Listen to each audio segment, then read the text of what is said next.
Nice ടോക്കിൻ്റെ പുതിയൊരു വീഡിയോയിലേക്ക് ഏവർക്കും സ്വാഗതം. മാർച്ച് മാസം പൊതുവെ പരീക്ഷകളുടെ മാസമാണ്. അന്തരീക്ഷത്തിൽ ചൂട് കൂടുന്നത് പോലെ തന്നെ കുട്ടികളുടെ മനസ്സിൽ പരീക്ഷ ചൂട് കൂടി വരുന്ന ഒരു കാലഘട്ടം. പലപ്പോഴും കുട്ടികളുമായി സംസാരിക്കുമ്പോൾ അവർ പറയാറുണ്ട്, എല്ലാ കാര്യങ്ങളും നന്നായി പഠിച്ചു, പോർഷൻസ് ഒക്കെ കവർ ചെയ്തു, എങ്കിലും പരീക്ഷാ ഹാളിലെത്തിയപ്പോൾ എന്തോ ഒരു പേടി, അതുമൂലം ശരിയായ രീതിയിൽ പരീക്ഷയെ അഭിമുഖീകരിക്കാൻ സാധിച്ചില്ല, ഉദ്ദേശിച്ച മാർക്ക് കിട്ടിയില്ല എന്നൊക്കെ. അപ്പം ടെൻഷൻ കൂടാതെ എങ്ങനെ പരീക്ഷയെ നേരിടാം, സ്മാർട്ടായി എങ്ങനെ ആത്മവിശ്വാസത്തോടെ പരീക്ഷാ ഹാളിൽ ചെന്ന് ഒരു ഉറ്റ മിത്രത്തോട് സംസാരിക്കുന്ന പോലെ പരീക്ഷയെ കൈകാര്യം ചെയ്ത് നമുക്ക് എങ്ങനെ തിരിച്ചിറങ്ങി വരാം എന്നതിനെക്കുറിച്ചാണ് നമ്മൾ ഇന്ന് ഡിസ്കസ് ചെയ്യാൻ പോകുന്നത്. അതിനായി ആദ്യം തന്നെ വേണ്ടത് ഒരു സ്റ്റാൻഡ് അപ്പാണ്, ഒരു എഴുന്നേൽപ്പ്. ഇത്രയും നാളും നമ്മൾ ചെയ്തിരുന്ന പൊയ്ക്കൊണ്ടിരുന്ന കാര്യങ്ങളിൽ നിന്നും ഒരല്പം മാറി ചിന്തിച്ച് ഒന്ന് ഉണർന്നെഴുന്നേൽക്കുക. അതാണ് ആദ്യം വേണ്ടത്. അതിൽ തന്നെ സ്റ്റാൻഡ് അപ്പ്, എസ് എന്ന് പറയുന്നത് സ്റ്റഡി റൂമാണ്. നമ്മളെ പഠനമുറിയിൽ കയറി എല്ലാം കൃത്യമായി അടുക്കി പെറുക്കി വെക്കുക, ബുക്കും പുസ്തകങ്ങളും ഒക്കെ അടുക്കി പെറുക്കി വെക്കുക. സ്റ്റഡി ടേബിളിൽ എല്ലാം നിരത്തിയിടാതെ കൃത്യമായി അടുക്കി പെറുക്കി പുസ്തകങ്ങളൊക്കെ വെക്കുക. പഠിത്തം കഴിഞ്ഞ് നമ്മൾ കിടക്കാൻ പോകുന്നതിന് മുൻപ് സ്റ്റഡി ടേബിൾ നല്ല വൃത്തിയാക്കി വെക്കുക. അതുപോലെ നമ്മുടെ ഇഷ്ടനായകന്മാർ, സിനിമ നായകന്മാരോ അല്ലെങ്കിൽ ക്രിക്കറ്റ് താരങ്ങളോ ഒക്കെ നമ്മുടെ മുറിയിൽ നമ്മൾ സ്ഥാനം നൽകിയിട്ടുണ്ടാവാം. ഒരു മാസത്തേക്ക് നമ്മൾ അതൊക്കെ എടുത്ത് ഒന്ന് ഭദ്രമായി മാറ്റി വെക്കുക. നമുക്കൊരു വലിയ ലക്ഷ്യം നേടേണ്ടതിന് ചെറിയ ചെറിയ കാര്യങ്ങൾ വേണ്ടെന്ന് വെക്കുക. അപ്പം സ്റ്റഡി റൂം വൃത്തിയാക്കി ഇടുക എന്നുള്ളതാണ് ഏറ്റവും പ്രധാനപ്പെട്ട ഒരു കാര്യം. രണ്ടാമത്തെ ടീഫ് എന്ന് പറയുന്നത് ടീച്ചറാണ്. അപ്പം ഒരു ടീച്ചർ ഒരു കുട്ടിയെ പഠിപ്പിക്കുന്നത് പോലെ തന്നെ നമ്മുടെ സ്റ്റഡി റൂമിലിരുന്ന് നമ്മൾ ഓരോ വിഷയങ്ങളും പറഞ്ഞ് മറ്റൊരാളെ പഠിപ്പിക്കുന്ന രീതിയിൽ പഠിച്ചു വെക്കുക. ചെറിയ കാര്യങ്ങളാണെങ്കിൽ പോലും നമ്മൾ സംസാരിച്ച് അതിനോടൊന്ന് സംഭാഷണം നടത്തി അത് പഠിച്ചു വെക്കുമ്പോൾ അത് കുറച്ചുകൂടി ഈസി ആയിട്ട് നമ്മുടെ മെമ്മറിയിൽ സ്റ്റോർ ചെയ്യാനായിട്ട് എളുപ്പമുണ്ടാകും. അടുത്തത് എ ആണ്. എ എന്ന് പറയുന്നത് avoid media. Social medias, WhatsApp, Facebook, Instagram ഇതൊക്കെ നമ്മുടെ മിത്രങ്ങളാണ്.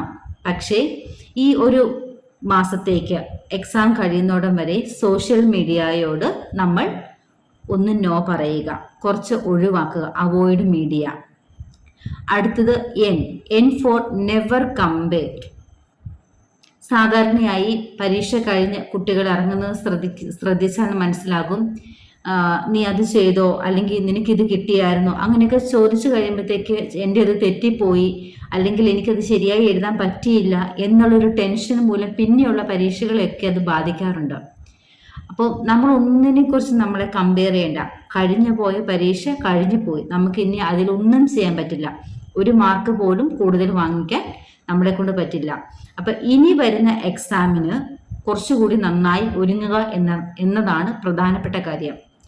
ചിലപ്പോൾ ചില കുട്ടികൾ പറയാറുണ്ട്, എക്സാം ഹാളിലോട്ട് കയറി പോകുന്നതിന് തൊട്ട് മുൻപ് ആരെങ്കിലും വന്ന് ചോദിക്കും, നീ ഈ പോർഷൻ പഠിച്ചായിരുന്നോ എന്ന് ചോദിക്കും. ചിലപ്പോൾ നമ്മൾ ബാക്കി എല്ലാ പോർഷൻസും പഠിച്ചിട്ടുണ്ടാവാം, ആ ഒരു പോർഷൻ മാത്രമായിരിക്കും വിട്ട് കളഞ്ഞിരിക്കുന്നത്. അപ്പോൾ അത് ഇമ്പോർട്ടൻ്റ് ആണ്, നീ അത് പഠിച്ചിട്ടുണ്ടോ എന്നൊരൊറ്റ ചോദ്യം മതി നമ്മൾ അതുവരെ പഠിച്ചു വെച്ചത് മുഴുവൻ ആവിയായി പോവാനായിട്ട്. അപ്പം നമ്മൾ മറ്റാരെയും കമ്പയർ ചെയ്യേണ്ട. എനിക്ക് പഠിക്കാനുള്ള ലെസൺസ് കൃത്യമായി പഠിച്ചിട്ടുണ്ട്, എനിക്കത് കോൺഫിഡൻറ്റോടുകൂടി എഴുതാൻ പറ്റും എന്നൊരു ആത്മവിശ്വാസത്തോടെ പരീക്ഷാ ഹാളിലോട്ട് കയറി പോവുക എന്നുള്ളതാണ്.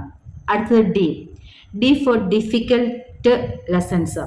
ചില വിഷയങ്ങൾ ഒരുപക്ഷെ നമുക്ക് ഡിഫിക്കൽട്ട് ആയിരിക്കാം, അല്ലെങ്കിൽ ഏതെങ്കിലും ഒരു ലെസൺ, പാഠങ്ങൾ, ചില വിഷയങ്ങളിൽ ഏതെങ്കിലും ഒരു പാഠമോ രണ്ട് പാഠമോ ഒക്കെ നമുക്ക് കുറച്ച് ബുദ്ധിമുട്ടുള്ള പാഠങ്ങൾ ഉണ്ടാവാം. അപ്പം ആ പാഠങ്ങൾ എപ്പോൾ പഠിക്കണം എന്നുള്ളത് വളരെ പ്രധാനപ്പെട്ട ഒരു കാര്യമാണ്. ഏത് സമയത്ത് പഠിക്കണം. ചിലപ്പോൾ നമുക്ക് അതിരാവിലെ എണീറ്റ് കഴിയുമ്പം ചിലപ്പോൾ നമുക്കൊരു മൂഡ് ഉണ്ടാവില്ല പഠിക്കാൻ. അല്ലെങ്കിൽ രാത്രിയായി കഴിയുമ്പോഴത്തേക്കും നമ്മൾ കുറച്ച് ടയേർഡായി കഴിയും. അപ്പം ആ സമയത്തൊക്കെ നമുക്ക് ബുദ്ധിമുട്ടുള്ള പാഠഭാഗങ്ങളും ബുദ്ധിമുട്ടുള്ള വിഷയങ്ങളും പഠിച്ചാൽ നമുക്കതത്ര ഈസി ആയിട്ട് ഗ്രഹിക്കാനും ഓർത്തിരിക്കാനും ഒക്കെ വളരെ ബുദ്ധിമുട്ടാണ്. അപ്പം ഈ ഡിഫിക്കൽട്ട് ആയിട്ടുള്ള പാഠഭാഗങ്ങൾ നമ്മൾ വളരെ ഫ്രഷ് ആയിട്ടിരിക്കുക, നമ്മുടെ മൈൻഡ് കുറച്ചും കൂടി ഫ്രഷ് ആയിട്ടിരിക്കുമ്പോൾ അത്തരം പാഠങ്ങൾ പഠിക്കാനായിട്ട് പ്രത്യേകം ശ്രദ്ധിക്കുക എന്നുള്ളതാണ്. അടുത്തത് അണ്ടർസ്റ്റാൻഡ് ദ ലെസൺ. അതായത് ഓരോ പാഠത്തെക്കുറിച്ചും നമുക്ക് കൃത്യമായ ഒരു അവബോധം വേണം. ഒരു ലെസൺ എടുത്താൽ, ഒരു വിഷയത്തിന് ഒരു പാഠം എടുത്താൽ അതിനെക്കുറിച്ച് വളരെ ചെറിയ ഒരു ഷോർട്ട് നോട്ട് നമ്മൾ തയ്യാറാക്കി വെക്കുക. ആ പാഠത്തിൻ്റെ ഒരു ആശയം എന്താണ്, അല്ലെങ്കിൽ ആ പാഠത്തിൽ പ്രധാനമായിട്ടും ഉള്ള കാര്യങ്ങൾ എന്താണെന്ന് വളരെ ചെറിയൊരു ബ്രീഫ് നമ്മൾ തയ്യാറാക്കി വെക്കുക. ആ ബ്രീഫ് നിർബന്ധമായിട്ടും നമ്മൾ പഠിച്ചിരിക്കണം. അത് വളരെ ഇമ്പോർട്ടൻ്റ് ആണ്. ആ ഒരു ബ്രീഫ് പഠിച്ചു കഴിഞ്ഞാൽ ഒരു പരിധി വരെ നമുക്ക് ഓർത്തിരിക്കാനും, പിന്നെ പരീക്ഷയുടെ സമയത്ത് നമുക്കിനി ആ പാഠം മൊത്തം വായിച്ചു തീർക്കാൻ പറ്റിയില്ലെങ്കിൽ പോലും നമ്മൾ തയ്യാറാക്കി വെച്ചിരിക്കുന്ന ഈ ഒരു ചെറിയ ഷോർട്ട് നോട്ട് വെച്ച് നമുക്ക് ഈസി ആയിട്ട് അത് ഓർത്തെടുക്കാനും പരീക്ഷ കുറച്ചുകൂടി എളുപ്പമാക്കാനും നമുക്ക് സാധിക്കും. അടുത്തത് പി ആണ്. പി എന്ന് പറയുന്നത് പ്രെയർ. നമ്മൾ എത്രയൊക്കെ പഠിച്ചാലും, നമ്മൾ എങ്ങനെയൊക്കെ ആയാലും, ഏത് മതത്തിലാണ് നമ്മൾ വിശ്വസിക്കുന്നതെങ്കിലും ആ മതത്തിലുള്ള ദൈവത്തോട് പ്രാർത്ഥിക്കാൻ നമ്മൾ പ്രത്യേകം ശ്രദ്ധിക്കണം. നമ്മുടെ കഴിവ് കൊണ്ടല്ല, ദൈവം കൂടി നമ്മളെ സഹായിച്ചാലേ നമുക്ക് ഈസി ആയിട്ട് എക്സാം എഴുതാൻ പറ്റുള്ളൂ, മറ്റു അപകടങ്ങളൊന്നും ഇല്ലാതെ എക്സാം എഴുതാൻ പറ്റുള്ളൂ എന്നൊരു ചിന്ത നമുക്കുണ്ടാവണം. അപ്പോൾ കുറച്ച് ദൈവവിശ്വാസവും പ്രെയറും ഒക്കെ നമ്മൾ ഈ സമയത്ത് നമുക്ക് രൂപപ്പെടുത്തി എടുക്കുകയാണെങ്കിൽ നമുക്ക് കുറച്ചുകൂടി കോൺഫിഡൻറ്റോടുകൂടി എക്സാമിനെ നേരിടാനായിട്ട് പറ്റും. അപ്പോൾ ഇത്രയും കാര്യങ്ങൾ ശ്രദ്ധിച്ചാൽ നമുക്ക് വളരെ ആത്മവിശ്വാസത്തോടെ വളരെ കോൺഫിഡൻ്റ് ആയി എക്സാം ഹോളിൽ പോയി പരീക്ഷ എഴുതി നമ്മളൊരു ഉറ്റ മിത്രത്തോട് സംസാരിക്കുന്നു എന്നതുപോലെ തന്നെ നമ്മൾ ക്വസ്റ്റ്യൻ പേപ്പർ കൈ കിട്ടുന്നു, സാവധാനം ക്വസ്റ്റ്യൻസ് വായിക്കുന്നു, കൃത്യമായി വായിച്ച് ശരിയായ രീതിയിൽ നമുക്കറിയാവുന്ന ഉത്തരങ്ങൾ കൃത്യമായ രീതിയിൽ എഴുതി വെക്കാനായിട്ട് നമുക്ക് പറ്റും എന്ന കാര്യത്തിൽ സംശയമില്ല. എല്ലാവർക്കും നല്ലൊരു പരീക്ഷ വിജയം ആശംസിച്ചുകൊണ്ട് നിർത്തുന്നു.